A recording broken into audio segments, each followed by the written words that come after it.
What's up, everybody? Welcome to Rewind 2 for 5. I'm here to give a review discussion for Axiom Verge. I just beat it within 15 hours with about 59% completion of the materials and 83% completion of the map. So there's a lot of game in here. If I were to give this a score, I'll give this an 8.5 out of 10. It's definitely a great game, but I'm gonna go over the pros and cons of the game. There's definitely plenty of pros, but the cons of the game are pretty significant to point out. Now I'm not gonna go around because the audio in this game is extremely loud. So and this is a quiet moment in the game. So I'm not gonna go through. I'm not gonna be showing off so much because the music does get really loud, and you're not gonna be able to hear what I'm gonna say. But anyway, the pros. For me, the pros is the exploration, and I feel the exploration in this game is absolutely top notch. Like, of course, this is a Metroid style game with some elements of Contra and some other games, but the exploration of this game is really good because it just gives you a feeling of rewardment and satisfaction, really. Because some of these things are, of course, they're in secret. Like, some of the things you can find in this game are hidden, or you kind of need to figure out how to your way around them. Here's a power up right here. Now this power up is a given, but we'll go more into power ups and other materials in the game. But yeah, just that sense of exploration, like finding new areas or finding a collectible or a new weapon or a secret area, just gives you a sense of satisfaction and rewardment. So yeah, that's one pro. Another pro is the type of variety over here, and there's many different types of variety. There's weapon variety, there's enemy variety, the environment, and and yeah, that those are like the three big things: the environment, the weapons, and the enemies.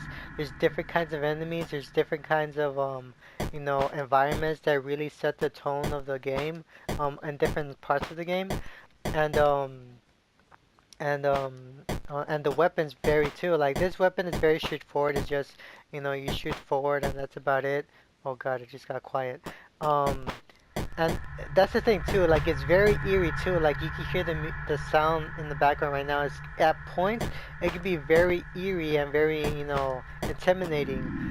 But at some points the music gets or the environments get kind of a little bit more upbeat. So yeah, there's a lot of variety in terms of enemies, environments, and the weapons because some of the weapons here are very different from each other, and some are different with small variations, and some are just vastly different. Some more on the pros. The level design is really great. Of course, the game is sort of centered around that feeling of exploration, and when you find a new item, that item is opens up a whole new area. That's the whole point of a Metroidvania style game. And sorry, the reason I'm not getting the weapon is because yeah, when I get the weapon, the music starts and it gets really loud in here. But yeah, anyway, like the level design is spot on. There's some small design flaws, like there's certain power-ups when you get it. Yeah, when you get certain power-ups, like at one point you get a power-up which you could go through objects, but there's just a small areas where it's not appropriate to use them, but you can use them, but you kind of get stuck in those areas. But for the most part, the level design in this game is really superb. Let's see more on the pros. There's a lot of content. Like I said, I finished this within 15 hours at about 59% of the materials gotten. Now the materials vary. It varies from the power-ups, like such as weapons and upgrades, and and notes. And there's even also where is it? There's also like over here notes. There's different kinds of collectibles you could get, and they give you a little bit more background to the story. And of course here are the weapons and the upgrades. And there's also an area where you get like this code, simulation thing, and you could use that code to decipher, the notes and other things that, I still haven't found everything, so there's a lot for me to discover. So yeah, there's a good amount of content in here. I did get lost, a lot of times, but it takes a little bit of thought to sort of think about where to go next. And of course, well, not of course, but there has been, in the IGN review, they said the story is forgettable. And it is kind of forgettable, but I think the story is actually not that bad. I actually enjoyed the story itself. It kept me interested. It kept me engaged. Just want to see what happens next. I was interested to see what was gonna, happen next. I just repeated that, but I was very curious what was gonna be happening. And not only that, it's kind of twisted as well. Like it does some Metroid Well, there has been a couple of Metroid moments where the story just completely takes it to a different direction. It's like, whoa, I didn't see that coming. I guess for some people, they may not care much for the story, but I actually liked it. I won't say it's like absolutely out of this world. It's not like excellent or anything. Like it's definitely not the main event of the game, but it is. It is. I do like the fact that the creator did take the time to put a story that was, pretty decent. Okay, more on the pros. Um, the soundtrack, of course, the soundtrack is amazing. I will like to show you a sample, but it will get really loud in there. But you could definitely hear it on some other gameplay stuff. But the soundtrack in this game is really great, and much like the enemies and everything else, is that the soundtrack varies. Now over here, the soundtrack is very eerie, but there's some points or one point where the soundtrack's a lot more upbeat and more adventurous. There are times where it's very intense and it really gets your blood pumping, and there are times where it's like very supernatural or out of this world. It feels like you're in an alien planet. So the soundtrack really helps set the tone of some of these environments and the enemy types. And I guess the last two things, like I've mentioned, is that it gets like the eeriness of this game is like very profound, because like they relate this to Super Metroid, and in a lot of ways it is like Super Metroid, but I feel like the most common sense of Super Metroid is the eeriness, because there's a lot of points in Super Metroid where it gets pretty eerie, like it just gets kind of intimidating to be around certain areas. And with that said, it gets intense to face certain boss battles or get to certain areas when you get to a boss battle. Yep. And so yeah, that's about it with the pros. Now I'm gonna get with the cons. There's only a couple things I want to mention. Now one of the major cons for me is the audio.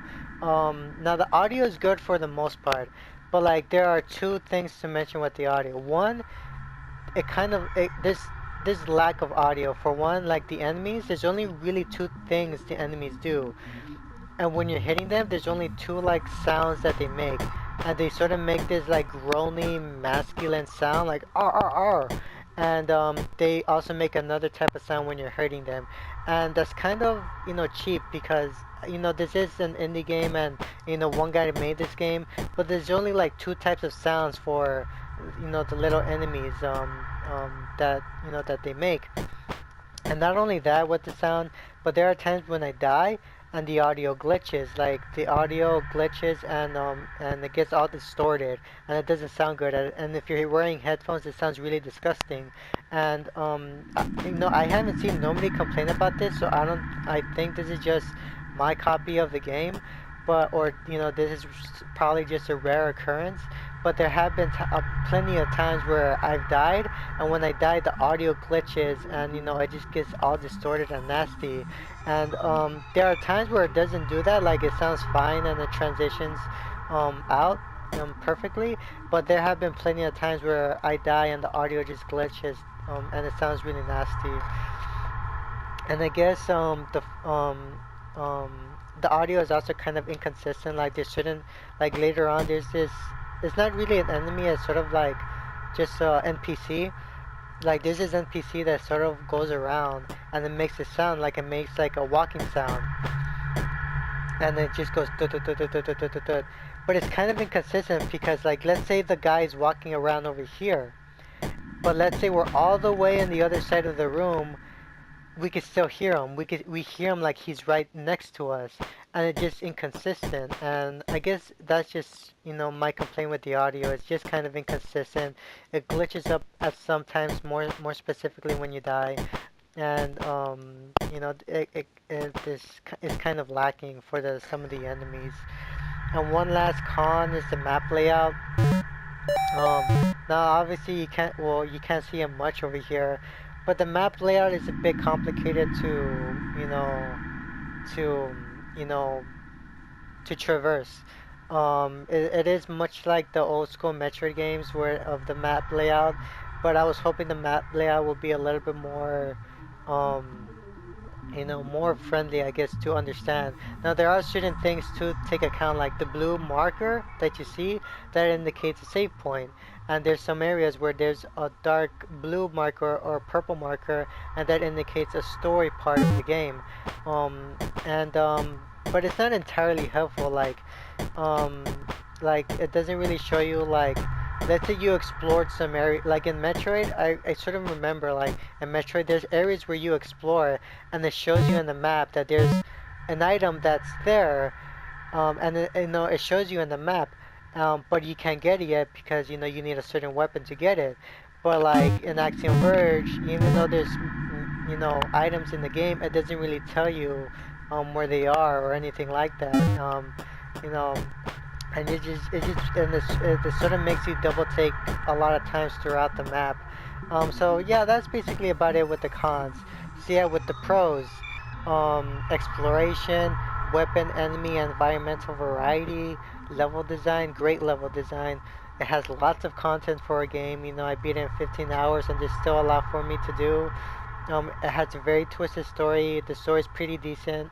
The soundtrack's amazing and it's very eerie. It could be not very, it's not all the time, but it could be very eerie at times and very intense, especially in boss battles. And of course, that's another thing to note is that the boss battles in here are very intense.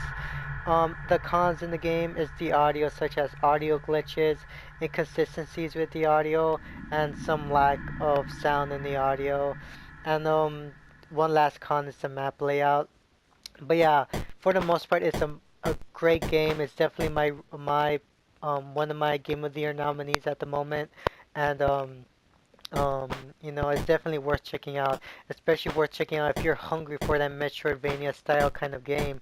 And I know I was hungry for it, and I'm really hoping Nintendo makes another Metroid soon. But this game does kind of fill the void of that Metroid style of game. Now I'll shut up now and show you a little bit of gameplay.